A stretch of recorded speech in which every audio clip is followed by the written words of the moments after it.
రైతు ప్రయోజనాలే కాంగ్రెస్ ప్రభుత్వానికి ముఖ్యమని, అందుకనే రుణమాఫీ చేశామని తెలంగాణ ముఖ్యమంత్రి రేవంత్ రెడ్డి అన్నారు. కార్పొరేట్ సంస్థల అధిపతులు బ్యాంకుల్ని మోసం చేస్తున్నారు అన్న ఆయన గత 10 ఏళ్లలో కార్పొరేట్ కంపెనీలు 14 లక్షల కోట్లు ఎగవేశాయని చెప్పారు. సాగు కోసం బ్యాంకుల నుంచి తెచ్చిన అప్పులు తిరిగి కట్టలేక రైతులు నానా అవస్థలు పడుతున్నారని గుర్తు చేశారు. అందుకే కాంగ్రెస్ ప్రభుత్వం వాళ్ళ రుణాలను మాఫీ చేస్తుందని చెప్పారు. రెండో విడత పంట రుణాల మాఫీ నిధుల విడుదల సందర్భంగా శాసనసభ ప్రాంగణంలో ఏర్పాటు చేసిన కార్యక్రమంలో తెలంగాణ సీఎం రేవంత్ రెడ్డి మాట్లాడారు.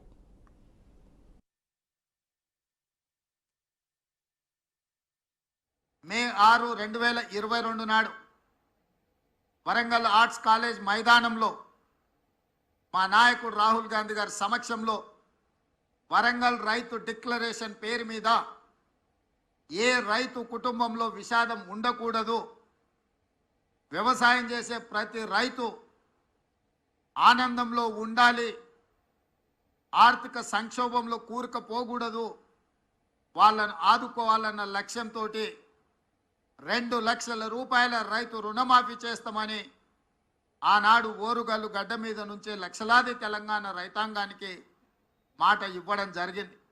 2014లో 1 లక్ష రూపాయల రుణమాఫీ చేస్తా అని మొదటి విడత కాదు, 5 సంవత్సరాలు 60 నెలలు 4 విడతల్లో చేసి అసలు కంటే మిత్తి ఎక్కువయి రైతుకు ఇచ్చిన 1 లక్ష రూపాయల రుణమాఫీ కూడా మిత్తిలకే సరిపోయి అసలు బకాయి అట్లనే ఉండే విధంగా ఆనాటి పరిస్థితులు.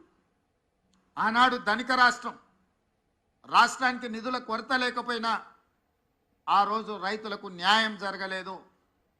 మళ్ళీ రెండవసారి కూడా అదే వాగ్దానంతో ముందుకొచ్చి 7,000 కోట్ల రూపాయలు మొండి బకాయిలుగా రైతుల నెత్తి మీద అట్లనే వదిలేసి గత ప్రభుత్వము బాధ్యత నుంచి తప్పించుకున్నది.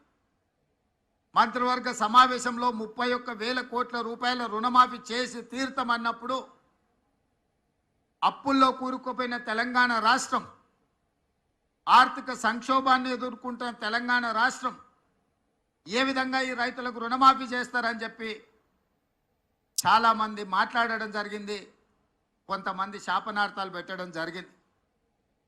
ఆగస్టు నెలలో ఏదైతే మాట ఇచ్చిండో మాట తప్పుతాడు అని నేను మా ఆర్థిక మంత్రి గారు మా అధికారులతో కూలంకషంగా చర్చించి ఖచ్చితంగా కూర్చొని ప్రణాళికలు రచించి అన్ని రకాలుగా నిధుల సమీకరణ చేసి ఈనాడు రెండవ విడత 6,198 కోట్లు, దాదాపుగా 6,40,000 మంది పైచిలకు రైతు కుటుంబాలకు ఈరోజు చెల్లిస్తున్నాము.